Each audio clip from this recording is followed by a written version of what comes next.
हर हर महादेव। स्वागत है आप सबका हमारे भक्तिपूर्ण चैनल पर। हम श्री शिव पुराण का अध्ययन कर रहे हैं और ये श्री शिव पुराण की रुद्र संहिता का अध्ययन चल रहा है। रुद्र संहिता के प्रथम खंड अर्थात सृष्टि खंड का हमने पहला और दूसरा अध्याय पढ़ लिया।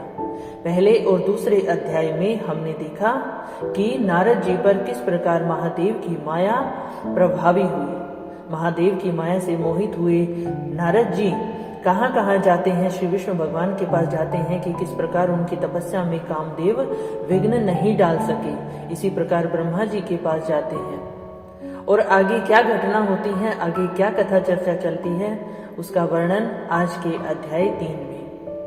यदि आप चैनल पर नए हैं तो कृपया चैनल को लाइक शेयर और सब्सक्राइब कर लें, बेल आइकन जरूर से प्रेस कर लें और बहुत ही भक्तिपूर्ण कथाओं का आनंद लेने के लिए, महादेव की कृपा प्राप्त करने के लिए आप हमारे चैनल से जुड़े रहिए।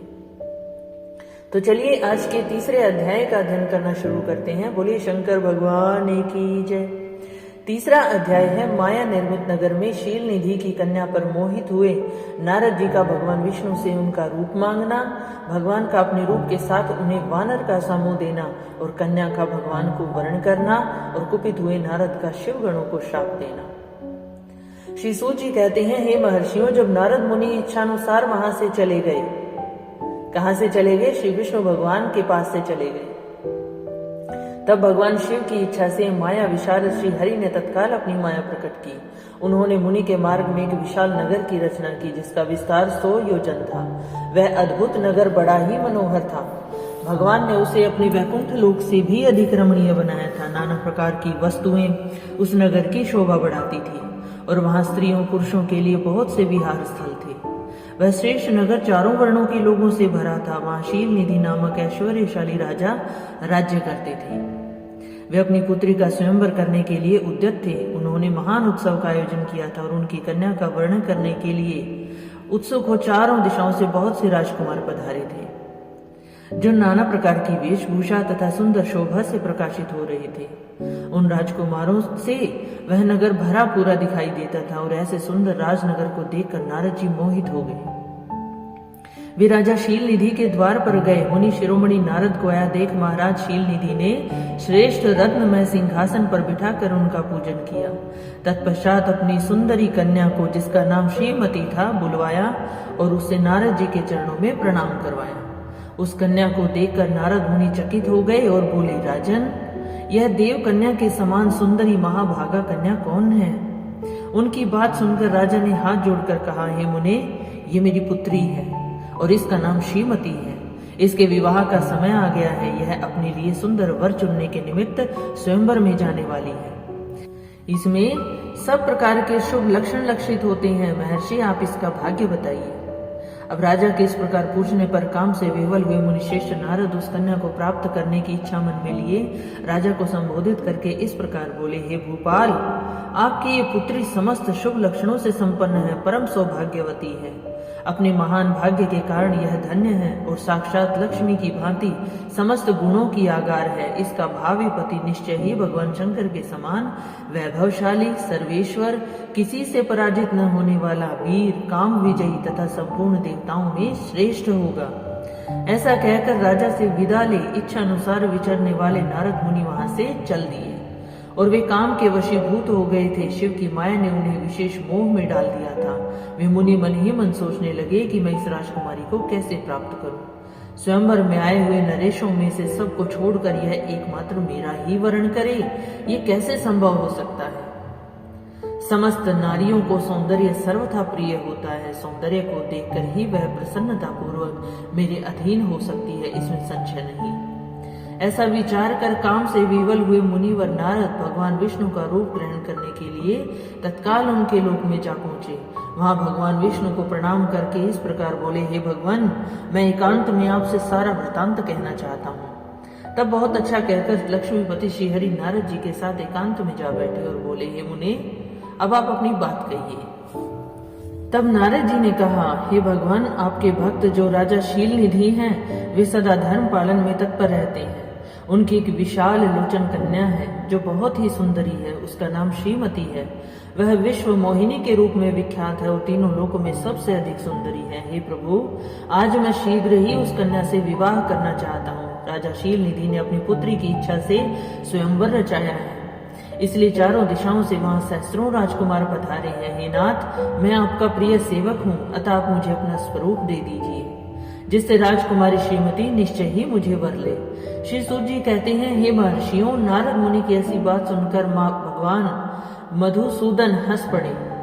भगवान शंकर के प्रभाव का अनुभव करके उन दयालु प्रभु ने उन्हें इस प्रकार उत्तर दिया। भगवान विष्णु बोले, हे मुने, तुम अपने अभीष्ट स्थान को जाओ, मैं उसी तरह तुम्हारा हित साधन करूंगा जैसे श्रेष्ठ वैद्य अत्यंत पीड़ित रोगी का रोग हर लेता है। क्योंकि तुम मुझे विशेष प्रिय हो, मैं तुम्हारी समस्या का समाधान अवश्य ही करूंगा। ऐसा कहकर भगवान विष्णु ने नारद मुनि को मुख तो वानर का दे दिया और शेष अंगों में अपने जैसा स्वरूप देकर वहां से अंतर्धान हो गए।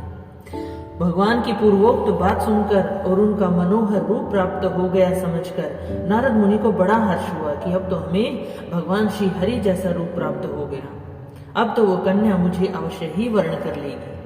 और वे अपने आप को कृतकृत्य मानने लगे। भगवान ने क्या प्रयत्न किया है इसको वे समझ ही न सके। तदनंतर मुनि श्रेष्ठ नारद शीघ्र ही उस स्थान पर जा पहुंचे जहां राजा शील निधि ने राजकुमारों से भरी हुई स्वयंवर सभा का आयोजन किया था। हे विप्रवरों, राजपुत्रों से घिरी हुई वह दिव्य स्वयंवर सभा दूसरी इंद्र सभा के समान अत्यंत शोभा पा रही थी। ऐसा लग रहा था कि इंद्र का दरबार सजा है।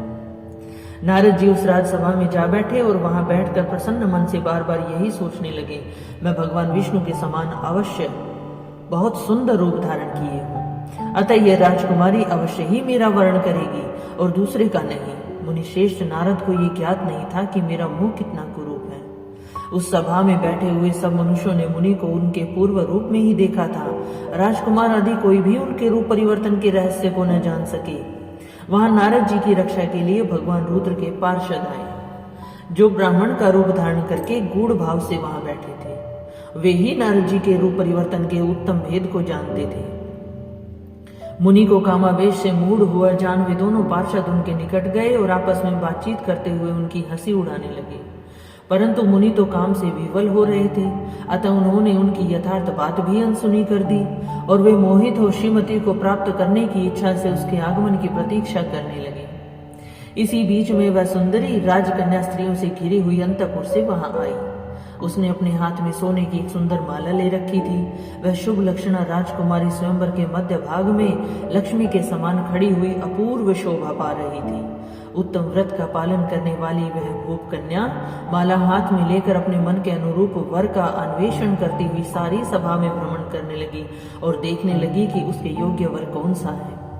नारद मुनि का भगवान विष्णु के समान शरीर और वानर जैसा मुंह देखकर वह कुपित हो गई और उनकी ओर से दृष्टि हटाकर प्रसन्न मन से दूसरी ओर चली गई। स्वयंवर सभा में अपने मनोवांछित वर को न देखकर वह भयभीत हो गई। राजकुमारी उस सभा के भीतर चुपचाप खड़ी रह गई। उसने किसी के गले में जयमाला डाली ही नहीं। इतने में राजा के समान वेशभूषा धारण किए भगवान विष्णु वहां पहुंचे। किन्हीं दूसरे लोगों ने उनको वहां नहीं देखा, केवल उस कन्या की ही दृष्टि उन पर पड़ी। भगवान को देखते ही परम सुंदरी राजकुमारी का मुख प्रसन्नता से खिल उठा और उसने तत्काल ही उनके कंठ में वह माला डाल दी। राजा का रूप धारण करने वाले भगवान विष्णु उस राजकुमारी को साथ ले तुरंत अदृश्य हो गए। बोले शंकर भगवान की जय, श्री विष्णु भगवान की जय, और अपने धाम में जा पहुंचे। इधर सब राजकुमार श्रीमती की ओर से निराश हो गए। नारद मुनि तो काम वेदना से आतुर हो रहे थे, इसलिए वे अत्यंत विवल हो उठे। तब वे दोनों विप्र रूपधारी ज्ञान विशारद रुद्रगण काम विवल नारद जी से उसी क्षण बोले। रुद्रगणों ने कहा, हे नारद, हे मुने, तुम व्यर्थ ही काम से मोहित हो रहे हो और सौंदर्य के बल से राजकुमारी को पाना चाहते हो। अपना वानर के समान घृणित मुंह तो देख लो। क्या तुमने अपना मुख नहीं देखा? श्री सूत जी कहते हैं, हे महर्षियों, उन रुद्रगणों का वचन सुनकर नारद जी को बड़ा विस्मय हुआ। हैरान हो गए, वे शिव की माया से मोहित थे। उन्होंने दर्पण में अपना मुंह देखा और वानर के समान अपना मुंह देख तुरंत ही क्रोध से चल उठे। माया से मोहित होने के कारण उन दोनों शिवगणों को वहां श्राप देते हुए बोले, अरे तुम दोनों ने मुझ ब्राह्मण का उपहास किया है, अतः तुम ब्राह्मण के वीर्य से उत्पन्न राक्षस हो जाओ। ब्राह्मण की संतान होने पर भी तुम्हारे आकार राक्षस के समान होंगे। और इस प्रकार अपने लिए श्राप सुनकर दोनों ज्ञान शिरोमणि शिवगण मुनि को मोहित जानकर कुछ नहीं बोले। उन्हें पता था कि नारद मुनि भगवान शिव की माया से मोहित है। ब्राह्मणों, वे सदा सब घटनाओं में भगवान शिव की इच्छा मानते थे, अतः उदासीन भाव से अपने स्थान को चले गए और भगवान शिव की स्तुति करने लगे। बोले शंकर भगवान की जय। हर हर महादेव। रुद्र संगीता के सृष्टि खंड का 3रा अध्याय यहाँ समाप्त होता है। आगे नर जी का क्रोध किस पर प्रकट होगा, आगे क्या कथा होगी, इन सब का वर्णन अध्याय 4 में किया जाएगा। चैनल से जुड़े रहिए, भक्तिपूर्ण कथाओं का आनंद लेते रहिए और चैनल को लाइक, शेयर और सब्सक्राइब करना बिल्कुल न भूलिएगा। महादेव की कृपा सब पर बनी रहे, महादेव सबकी मनोकामनाएं पूर्ण करे। इसी भावना के साथ हर हर महादेव।